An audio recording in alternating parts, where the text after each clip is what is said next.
जरा सोचिए, कल सुबह आप उठते हैं और पता चलता है कि किसी ने आपको एक संदेश भेजा है 50,000 साल भविष्य से।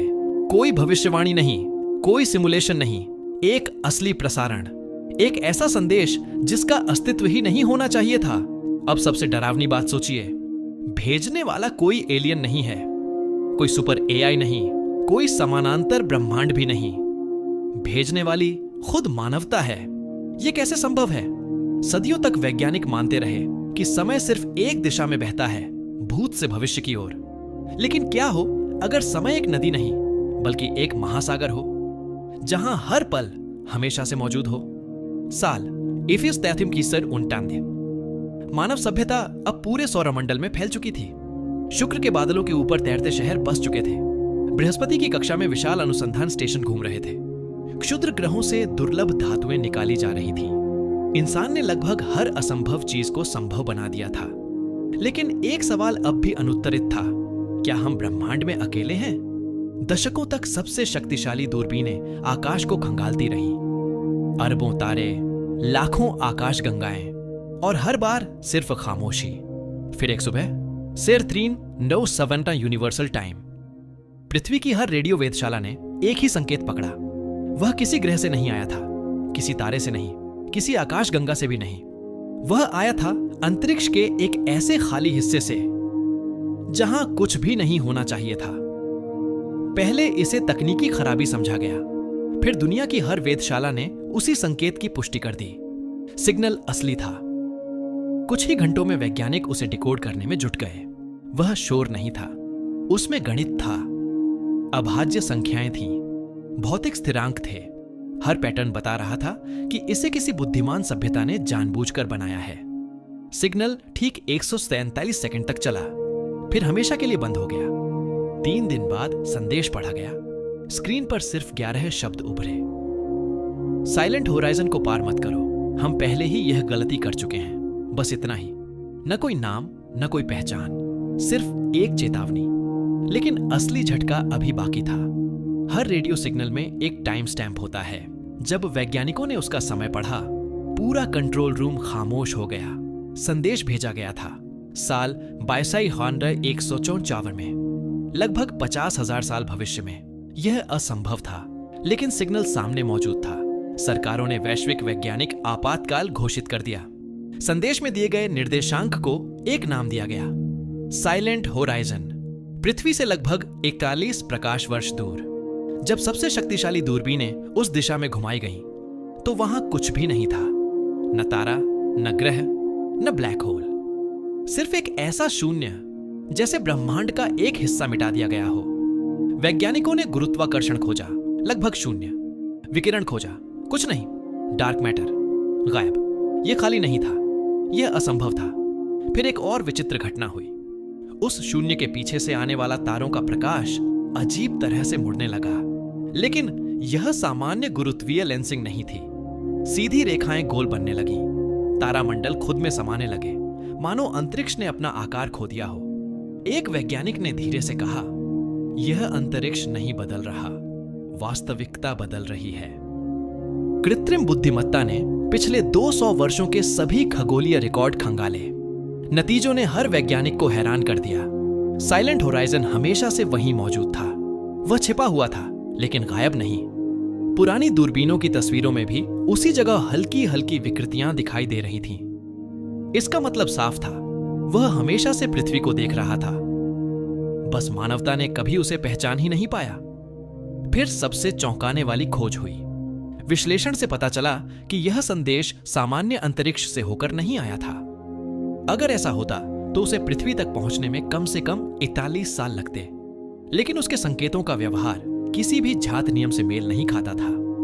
डॉ माया चेन ने धीमी आवाज में कहा, अगर यह अंतरिक्ष से नहीं आया तो सिर्फ एक संभावना बचती है। यह समय के आर पार भेजा गया है। पूरा कमरा खामोश हो गया। कुछ वैज्ञानिकों ने इसे असंभव कहा, कुछ ने इसे इतिहास की सबसे बड़ी खोज माना। लेकिन एक बात अब तय हो चुकी थी, यह कोई मजाक नहीं था। यह भविष्य से आई एक चेतावनी थी। यूनाइटेड अर्थ स्पेस काउंसिल की लगातार बैठकें शुरू हो गईं। दुनिया 2 हिस्सों में बंट गई। एक पक्ष चाहता था कि उस क्षेत्र के पास कभी न जाया जाए। दूसरा पक्ष मानता था कि अगर भविष्य की मानवता ने अपनी जान जोखिम में डालकर संदेश भेजा है तो उसकी वजह जानना जरूरी है। हफ्तों तक बहस चलती रही। न्यूज चैनलों ने इसे मानव इतिहास का सबसे बड़ा रहस्य कहा। धार्मिक नेताओं ने इसे ईश्वरीय संकेत बताया। वैज्ञानिकों ने इसे भौतिकी के नए युग की शुरुआत कहा। आखिरकार फैसला हुआ, मानवता साइलेंट होराइजन की जांच करेगी। युद्ध के लिए नहीं, कब्जा करने के लिए नहीं, सिर्फ सच जानने के लिए। इसी उद्देश्य से एक नया अंतरिक्ष यान बनाया जाने लगा। उसका नाम था ओडिसी 1। यह अब तक का सबसे उन्नत अंतरिक्ष यान था। इसमें क्वांटम नेविगेशन सिस्टम था, खुद को ठीक करने वाली सामग्री थी, कृत्रिम गुरुत्वाकर्षण था और सबसे महत्वपूर्ण, एक ऐसी सुपर इंटेलिजेंस जो हर सेकंड लाखों संभावनाओं का विश्लेषण कर सकती थी। उसका नाम था ऑनरोरा।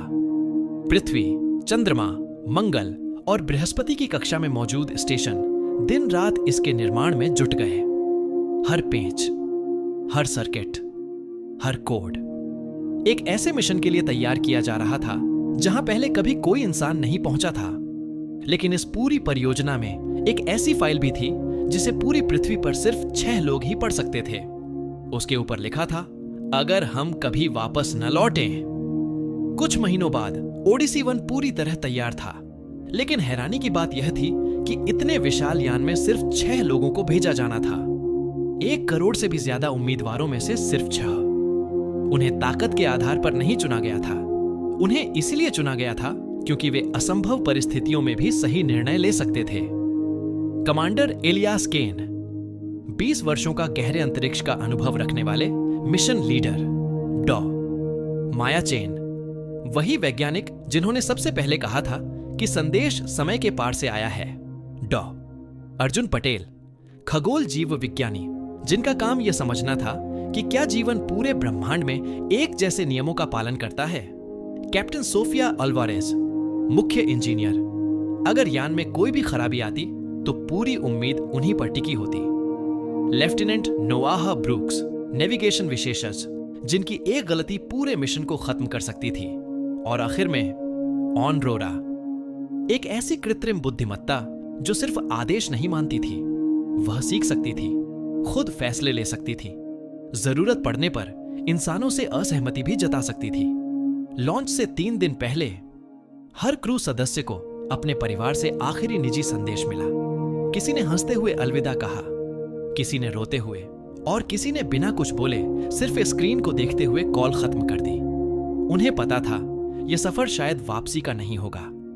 आखिरकार लॉन्च का दिन आ गया। पूरी पृथ्वी, मंगल की कॉलोनियां, चंद्रमा के बेस, यहां तक कि बृहस्पति के अनुसंधान स्टेशन भी लाइव प्रसारण देख रहे थे।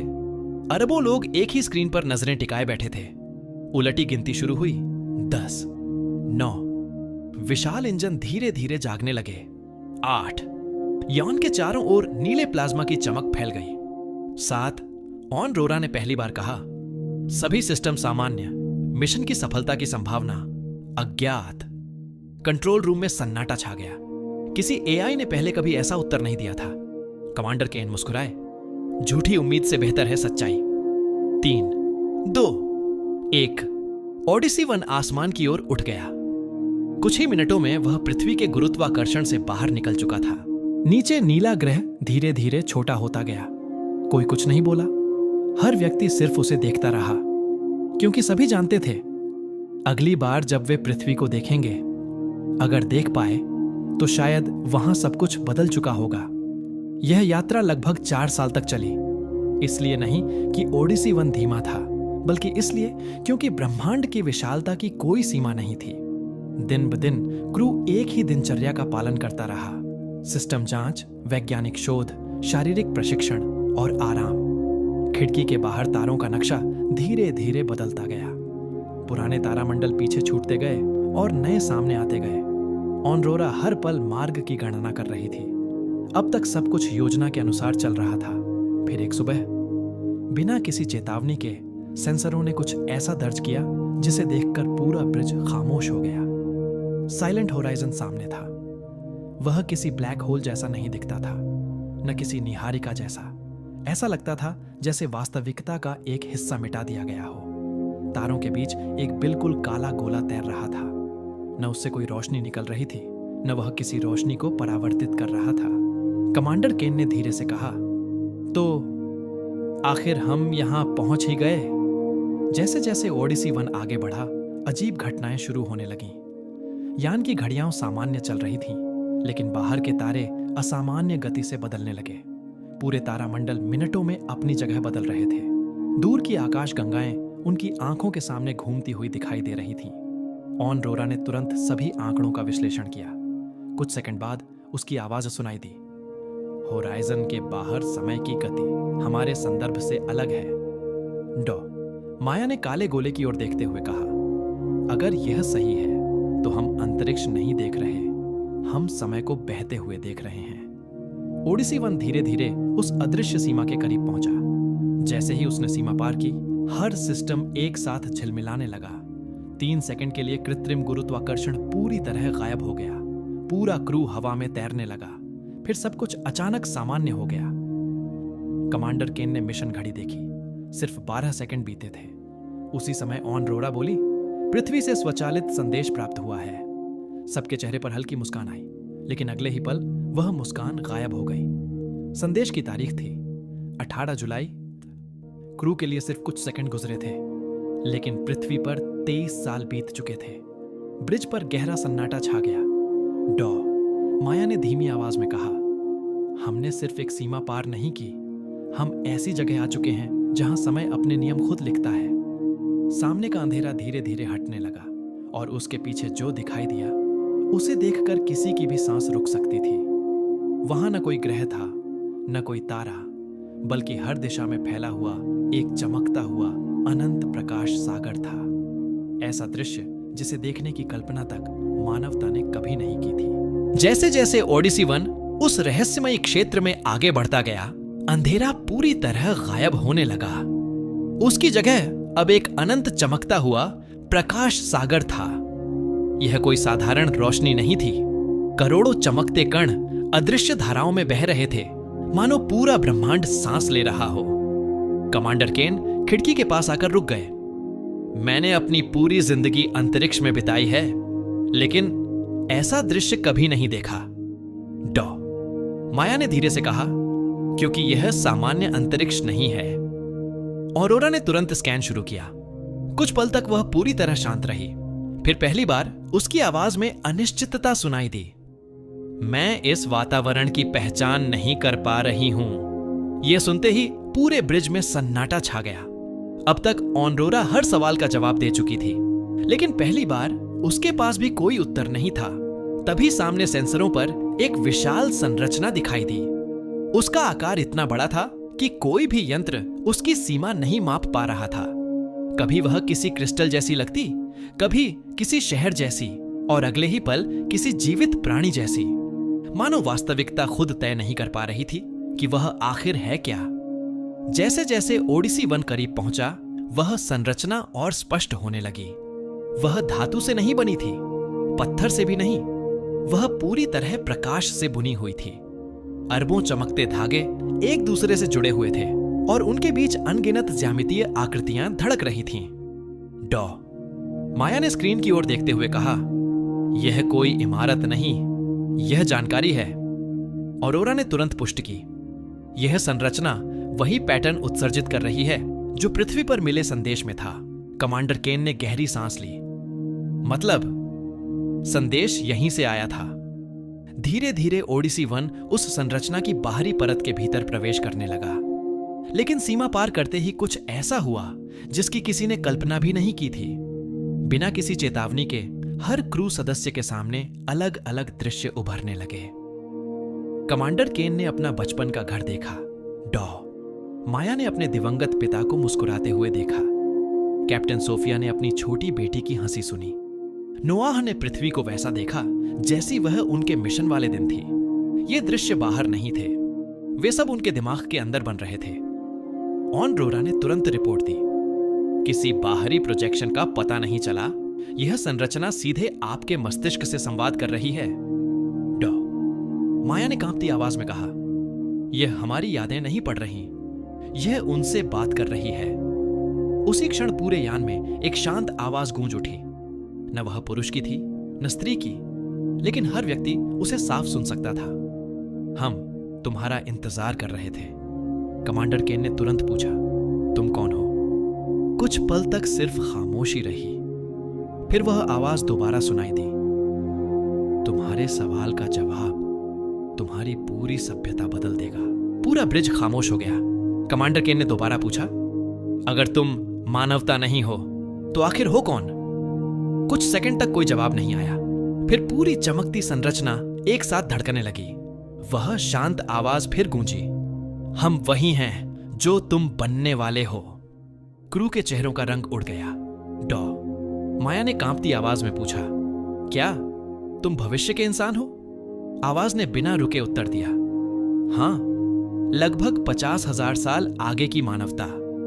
किसी के मुंह से एक शब्द भी नहीं निकला।